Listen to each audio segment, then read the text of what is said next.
She tries a pit, but finds it full of bees.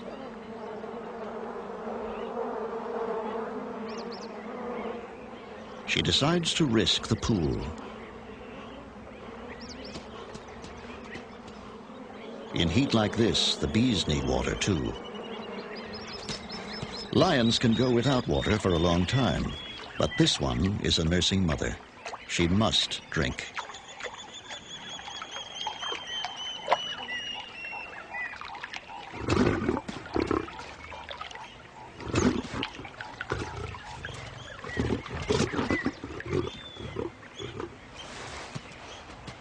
Maybe the bee pit isn't so bad after all.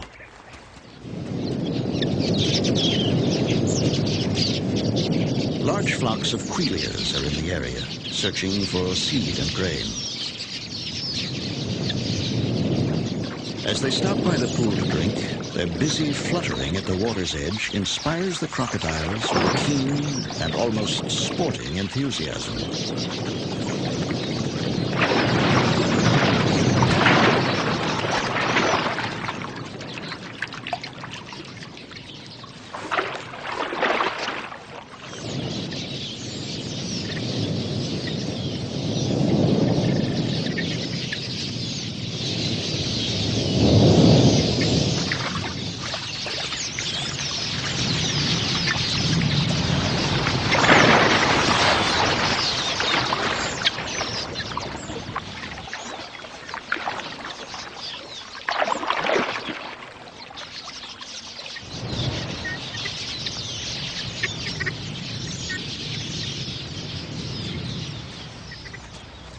The monitor lizard is the scourge of both ground-nesting birds and the egg-laying crocodiles.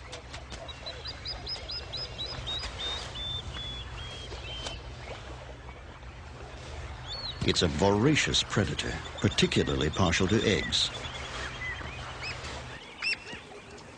And the feisty plover immediately declares war.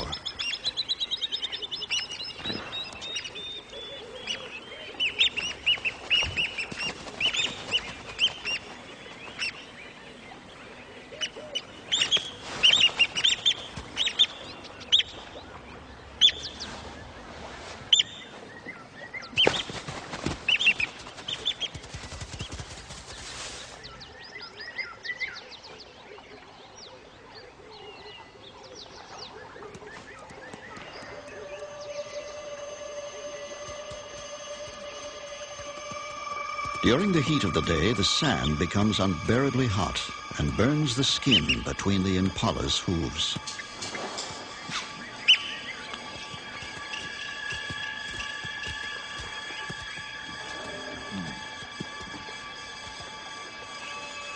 For the plovers on their nest, this is when easy access to water pays off. The bird is soaking its breast feathers until they are weighted with water. It then hurries up the scorching sand to relieve its mate.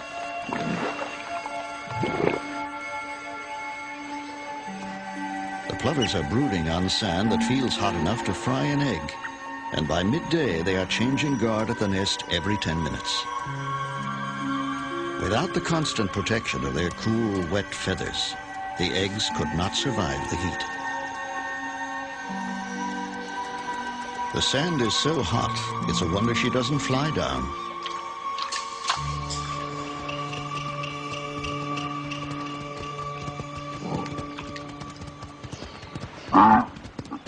These buffalo have just one thing in mind.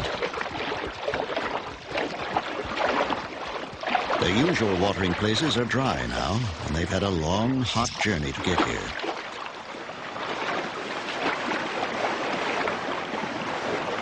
One of the calves strikes out on its own and is soon in dangerous company.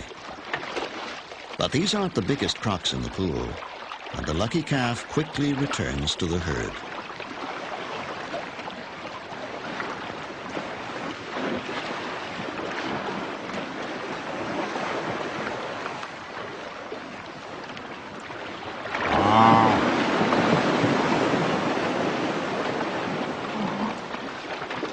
The croc's intentions are clear enough. But before they can find a small enough victim, the buffalo decide it's time to leave.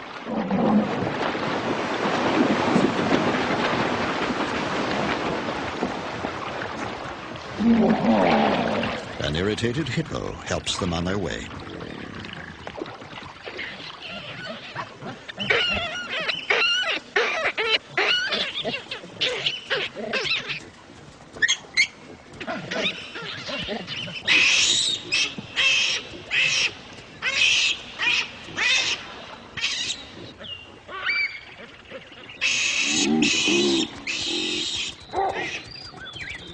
The drought and heat are now so severe that some animals with small young cannot supply enough milk, and thirsty youngsters follow their mothers to water before they're weaned, or wise enough to know how to drink.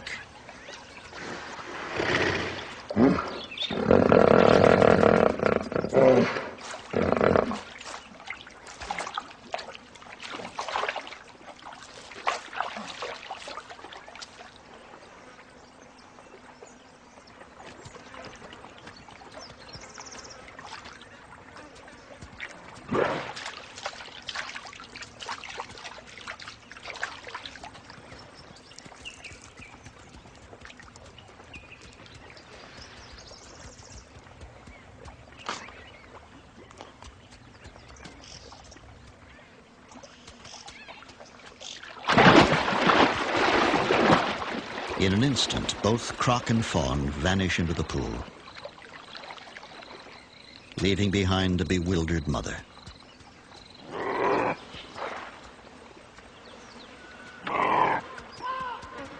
Somewhere under the surface of the pool, the crocodile lies low with its prey, waiting for an opportune moment to eat without having to share.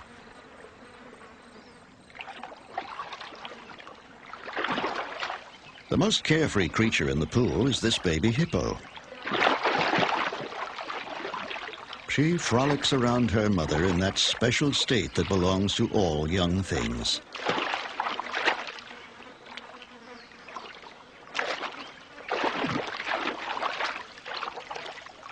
She is oblivious to the dangers in her world.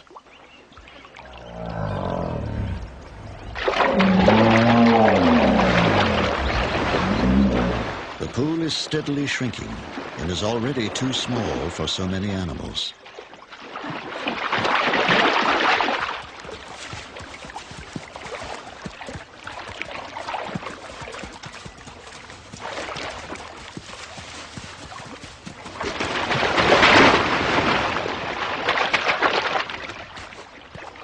But the hippos can't settle fights caused by overcrowding. There is no place else to go. As usual now, the hippos subside in an uneasy truce.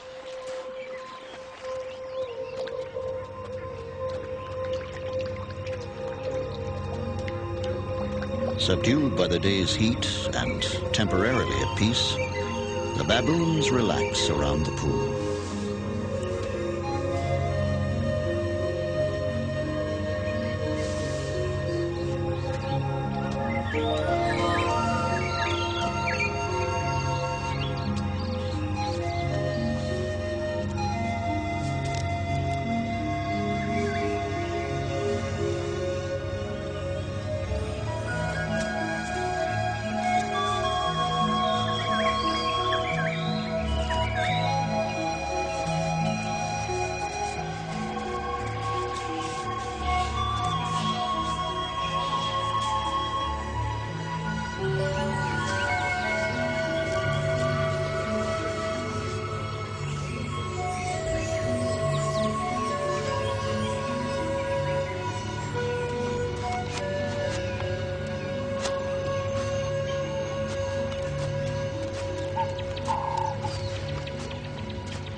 His peace is shattered by a familiar cry of outrage.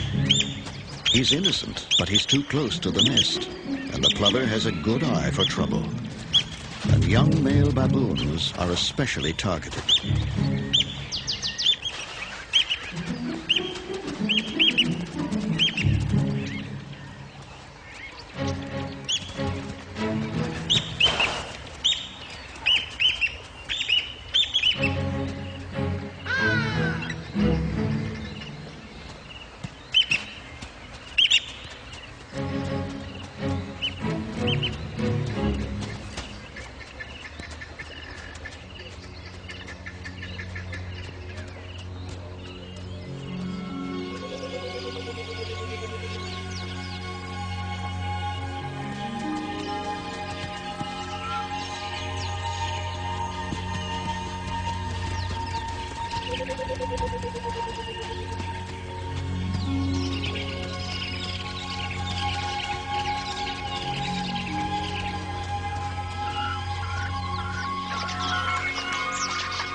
A sudden spat between rival crocs sends a ripple of panic through the pool.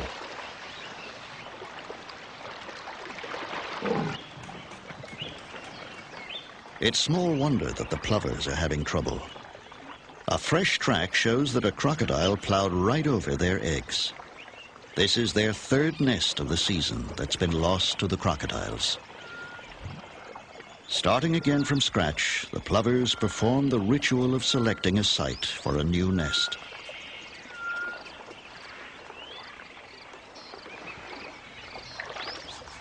The baby hippo is exploring her world. The restraint of the crocodile seems out of character. But with 2 tons of devoted mother nearby, she's free to treat crocodiles with the same bold familiarity as the adult hippos do.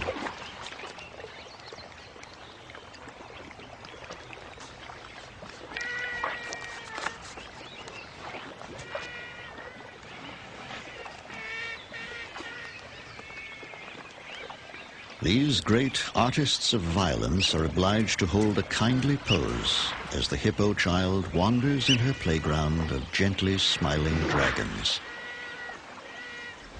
and slobbers on their tails.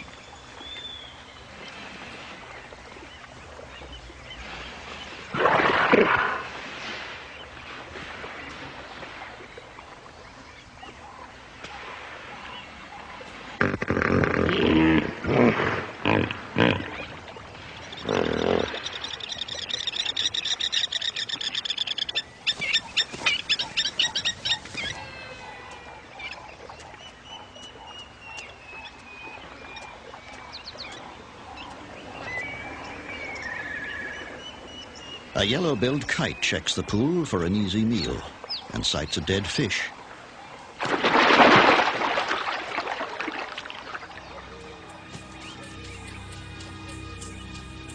The surrounding land is parched and bare, and each night the hippos must trek for miles to find grazing.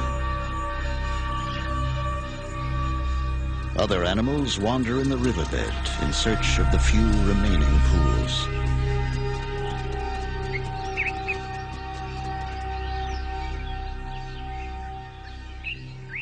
But most now are little more than reeking mud wallows, full of dead and dying fish.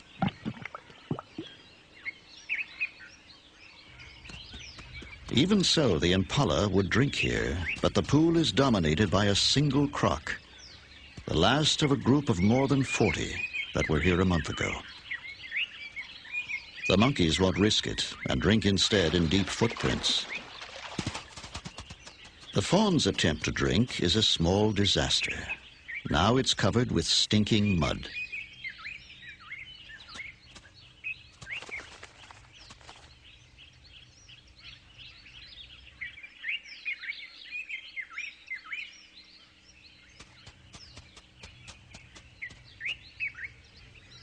The mother sniffs her offspring but doesn't recognize it in this foul disguise.